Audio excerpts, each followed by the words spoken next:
Welcome to question number 5, C section. Answer in about 50 words to the questions given below. Now, novel number 2 is there, around the world in 80 days. Activity number 1, describe the character of Oda in the novel around the world in 80 days. तर ऑडाचं वर्णन त्या ठिकाणी काय आलेलं आहे, तिचं वर्णन कादंबरीमधलं जे आहे त्याविषयी त्या ठिकाणी आपल्याला माहिती लिहायची आहे. Aouda is a charming young Indian Parsi princess. तर ऑडा जी आहे ह्या कादंबरीमध्ये आलेली ही अतिशय सुंदर अशी एक स्त्री आहे. भारतीय पारशी समाजातली ती एक राजपुत्री आहे त्या समाजातली. Phileas Fogg rescued her from the dangerous circumstances where she was going to burn alive on the pyre of her husband as per Indian tradition. आणि फिलियस फॉगला त्या ठिकाणी ती जी भेटलेली आहे, तर फिलियस फॉगने तिची सुटका केलेली आहे, रेस्क्यू केलेली आहे तिला. Rescued her from the dangerous circumstances where she was going to burn alive. तर नवऱ्याच्या मृत्यूनंतर त्या ठिकाणी भारतीय परंपरेप्रमाणे ती सती जाण्याचं ते त्या ठिकाणी तिला काम करावं लागणार होतं, सती जावं लागणार होतं. पण सुदैवाने त्या ठिकाणी फिलियस फॉगने त्या दुष्कृत्यातून तिला सोडवलेलं आहे. She was going to burn alive, तिला जिवंत राहण्यात येणार होतं पतीच्या मृत्यू पश्चात, पण तसं न होता त्या ठिकाणी फिलियस फॉगने तिला सोडवलेलं आहे त्या कृत्यातून. On the pyre of her husband as per Indian tradition he rescued her from there and protected her life. तर तिने ह्या सगळ्या कृत्यातून त्या ठिकाणी फिलियस फॉगने तिला सोडवलेलं आहे अँड प्रोटेक्टेड हर लाईफ, तिचं जीवन सुरक्षित केलेलं आहे. She went with him all the way from India to London. आणि संपूर्ण प्रवास जो आहे भारतापासून तर लंडनपर्यंतचा प्रवास तिने आपल्या होणाऱ्या नवऱ्यासोबत त्या ठिकाणी केलेला आहे. She went with him all the way from India to London. Aouda is very courageous and continuous her journey in company of Fogg around the world. अतिशय धाडसी आहे आणि तिने संपूर्ण प्रवास जो आहे तो फिलियस फॉग सोबत तिने संपूर्ण जगभरात हा प्रवास केलेला आहे. At Liverpool detective Fox arrest Fogg after getting warrant. तर शेवटच्या टप्प्यातल्या प्रवासामध्ये लिव्हरपूलला त्या ठिकाणी डिटेक्टिव्ह फॉक्सने फिलियस फॉगला त्या ठिकाणी अटक केली वॉरंट त्या ठिकाणी दाखवल्यानंतर. After releasing his mistake he apologizes and releases him at that time to she stood with him.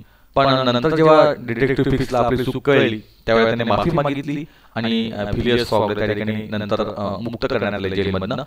तर त्यावेळेला ऑडा ही आपल्या फिलियस फॉगच्या पाठीशी अतिशय खंबीरपणे उभी राहिली. She was grateful to Fogg for rescuing her and unknowingly her gratitude has turn into love. ती अतिशय she was grateful to Fogg, अतिशय कृतज्ञ होती आपल्या फॉग बद्दल, कारण फॉगने तिला तिची सुटका केली होती. आणि कळत न कळत त्या ठिकाणी हे फॉगचे उपकार जे आहे ते ती विसरू शकत नव्हती. आणि कालांतराने त्या ठिकाणी त्या उपकाराचं रूपांतर तिने तिचं प्रेमामध्ये झालेलं आहे. At the end of the novel he too soften by her love. आणि शेवटच्या कालखंडात आपल्याला कळतं, शेवटच्या कादंबरीच्या पाठामध्ये आपल्याला असं कळतं he too soften by her love. तो पण तिच्या प्रेमामुळे त्या ठिकाणी तोही त्या ठिकाणी बदललेला आहे. She is loyal with Fogg therefore she weeps bitterly when Fogg is arrested. ती अतिशय विश्वासू आहे, अतिशय आपल्या तिची एक अटॅचमेंट त्या ठिकाणी फॉग बद्दलची आहे. आणि म्हणून त्या ठिकाणी जेव्हा त्याला अटक होते त्यावेळेला ती प्रचंड ती रडते आहे. When she realizes that Fogg has lost his fortune, still her love for him did not change. जेव्हा तिला कळतं की फॉग त्या ठिकाणी ही पैसा हरलेला आहे आणि संपूर्ण पैसा त्या ठिकाणी त्याच्या हातातून निघून गेलेला आहे, तरी सुद्धा तिचं फॉग बद्दलचं प्रेम जे आहे ते किंचितही कमी झालेले नाहीये. Finally she proposes to Fogg. At the end Fogg considers himself happiest person because Aouda's love has been his greatest reward. पण शेवटी ती आपल्या फिलियस फॉगला प्रपोज करते आहे आणि नंतरच्या कालखंडात अतिशय सुखी आयुष्य तिला मिळालेलं आहे आणि एक चांगला नवरा तिला मिळालेला आहे आणि दोघांमधला जो बंध आहे तो अतिशय दृढपणे ठिकाणी पुढे येतो आहे. सेकंड आपला ऍक्टिव्हिटी आहे comment on the theme of the extract given in the novel around the world in 80 days. Comment on the theme of the extract given in the novel around the world in 80 days. तर ही जी कादंबरी आहे around the world in 80 days, या कादंबरीचा जी theme आहे त्या theme बद्दल त्या ठिकाणी आपल्याला आपलं मत मांडायचं आहे की नेमकं काय या ठिकाणी वर्णन केलेलं आहे. तर आपण आन्सरकडे वळूया. Right from the beginning till the end the novel is full of adventures and excitement. तर अगदी सुरुवातीपासून आपण जर बघितलं तर ही कादंबरी जी आहे ती साहसाने भरलेली आहे. त्यात अनेक प्रकारची जी उत्सुकता आहे, पुढे काय घडणार आहे ती त्या ठिकाणी उत्सुकता त्या ठिकाणी आपल्या वाचक वर्गाला निश्चितच त्या ठिकाणी लागत असते. The most important theme of the novel is the concept of time. ह्या कादंबरीचा सगळ्यात महत्त्वाचा जो आशय आहे तो आहे वेळ. वेळेची संकल्पना जी आहे ती ह्या ठिकाणी प्रामुख्याने मांडण्यात आलेली आहे. Throughout the novel the writer has continuously demonstrated one thing that is we cannot control or manipulate time. एक गोष्ट लेखकाने अतिशय प्रकर्षाने आपल्या समोर मांडली आहे की आपण वेळेला कधीही नियंत्रित करू शकत नाही. वेळेला आपल्या पद्धतीने कधीही आपण वळवू शकत नाही. वेळ ही वेळ असते आणि त्या पद्धतीने वेळेच्या सोबत त्या ठिकाणी आपल्याला चालावंच लागतं. Time can work against you or in favour of you is only a matter of luck. आणि म्हणून त्याने असं म्हटलंय वेळ तुमच्या सोबत असेल, वेळ तुमच्या विरुद्ध असेल, पण हे सगळं त्या ठिकाणी आपल्या दैवाचा भाग आहे आणि त्या वेळेला आपण त्या ठिकाणी सादर राहायला हवं. इन नॉव्हेल वी सॉ at many times time ruin the plan of the characters. ह्या कादंबरीमध्ये आपण असं अनेक वेळा अनुभवलेलं आहे की बऱ्याच वेळेला वेळ जी आहे ती पात्राचं जे नियोजन आहे ते बिघडवत असते. पुढच्या घटना ज्या आहेत त्या घटनांची जी रेषा आहे ती पिसू शकते.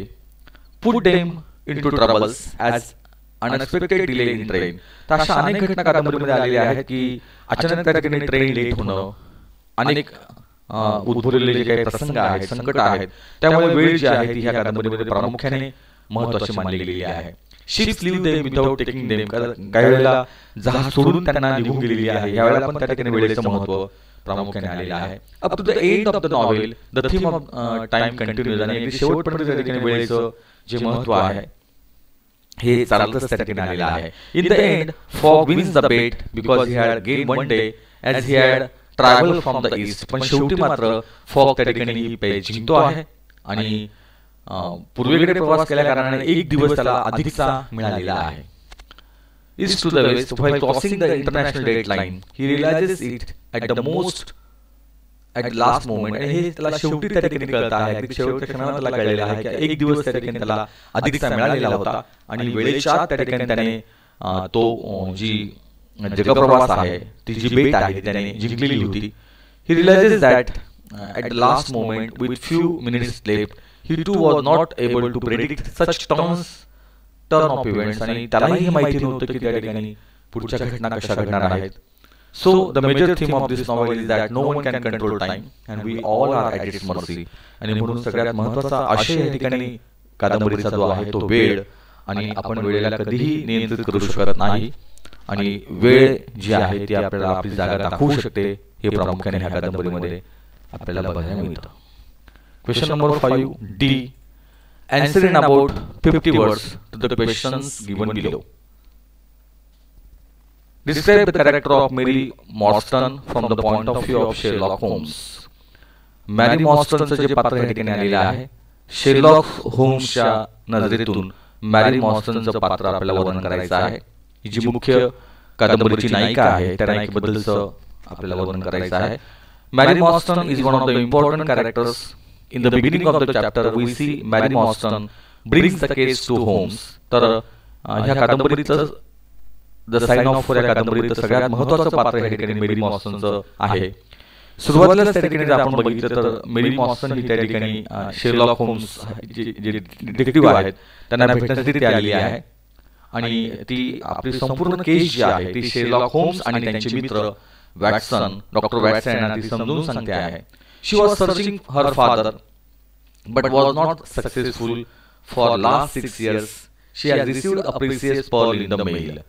ती आपल्या वडिलांचा शोध घेते आहे. तिचे वडील त्या ठिकाणी बेपत्ता झालेले आहेत पण त्यात तिला यश मिळत नाहीये. मागच्या 6 वर्षापासून she has received a precious pearl in the mail. तिला 6 वर्षापासून तिला पत्राच्या माध्यमातून एक मोती जो आहे तो मोती तिला दरवर्षी मिळतो आहे. Without fail she was receiving it but the sender was mysterious. तर तिला मात्र हे कळत नाही की त्या ठिकाणी ही जे मोती मिळत आहे तिला हे कुणी पाठवलेले आहेत हे मात्र गूढ आहे. Mary is describe as blonde with pale skin.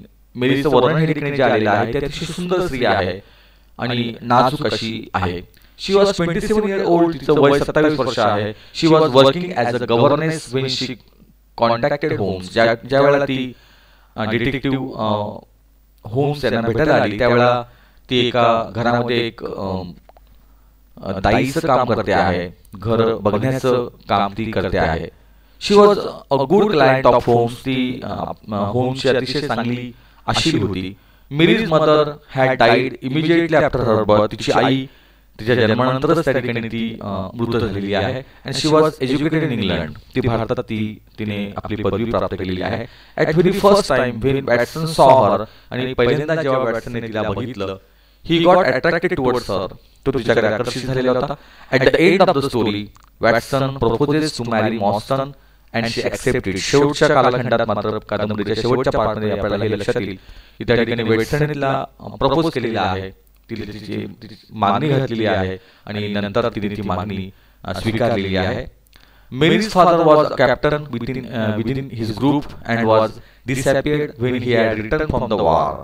तर मेरीचे वडील त्या ठिकाणी कॅप्टन म्हणून त्या ठिकाणी सैन्यामध्ये पदावर काम करत होते, पण अचानक त्या ठिकाणी ते बेपत्ता झालेले आहेत आणि असं त्यांचा जो शोध आहे तो शोध घेण्याचं काम त्या ठिकाणी इथे आलेला आहे. She was one who gave indirect hints of the case including 6 pearls. आणि अशा पद्धतीने त्या ठिकाणी अप्रत्यक्षपणे का होईना त्या 6 मोत्यांचा संबंध कुठेतरी त्यांच्या त्या बेपत्ता होण्याशी आहे.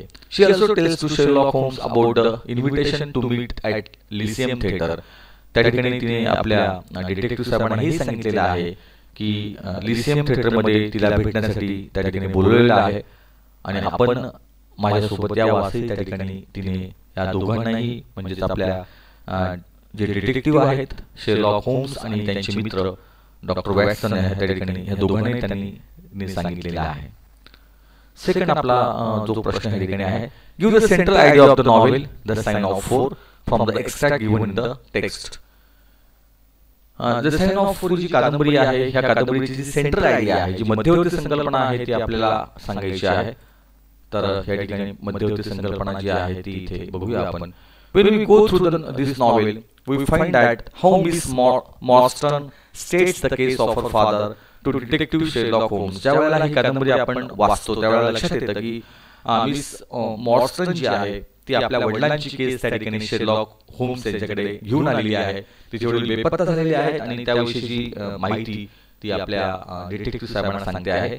She also told how her father has got disappeared from Langham hotel. ती सांगते आहे आपल्या डिटेक्टिव्ह शेरलॉक होम्स यांना की तिचे वडील जे आहेत ते लेंगहॅम हॉटेलमधून त्या ठिकाणी बेपत्ता झाले होते. However the central idea of the novel is that of justice. पण या संपूर्ण कादंबरीची जी मध्यवर्ती संकल्पना आहे ती न्याय जो आहे त्या न्यायाबद्दलची आहे.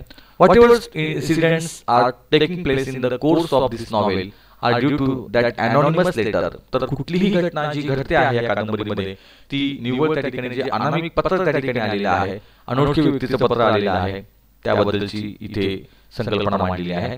Which she has received. जे पत्र मेरी मॉर्स्टनला त्या ठिकाणी मिळालेलं आहे की जे अनामिक कोणी पाठवलेलं ते माहिती नाहीये. Same person who was sending pearl to her from last 6 years. आणि त्याच व्यक्तीने जो 6 वर्षापासून तिला एक मोती पाठवत होता हे त्या ठिकाणी लक्षात आलेलं आहे. had sent this letter. Holmes, being a detective, realizes that it must be the compensation for the loss she has suffered. आणि होम्स त्या ठिकाणी being a detective realizes that it must be the compensation for the loss she has suffered. Sherlock होम्सने मात्र त्या ठिकाणी आपलं मत या ठिकाणी व्यक्त केलेलं आहे की कदाचित त्या ठिकाणी वडील मृत पावलेले आहेत आणि म्हणून तिचं जे नुकसान झालेलं आहे त्याचे नुकसान भरपाई म्हणून त्या ठिकाणी तो मोती तिला मिळतोय असं ते तिला सांगतायत. Therefore, the solution is found by Holmes only. He only finds the Agra treasure and the mystery of her father's death. आणि नंतरच्या शेवटच्या टप्प्यामध्ये त्या ठिकाणी ही जी आग्राची संपत्ती त्या ठिकाणी लुटली गेलेली आहे त्याबद्दलचं आणि तिच्या वडिलांचा मृत्यूचा एक कनेक्शन त्या ठिकाणी शोधून काढण्यात आलेला आहे असं त्या कादंबरीमध्ये दिलेलं आहे. तर त्याची जी सेंट्रल आयडिया आहे ती आग्रा ट्रेजर आणि ती संपत्ती कशा पद्धतीने त्रासदायक ठरलेली आहे आणि एकंदरीत संपूर्ण मानवी नात्यावर त्याचा परिणाम काय होतो आहे ते ह्या कादंबरीमध्ये प्रामुख्याने पुढे आलेलं आहे.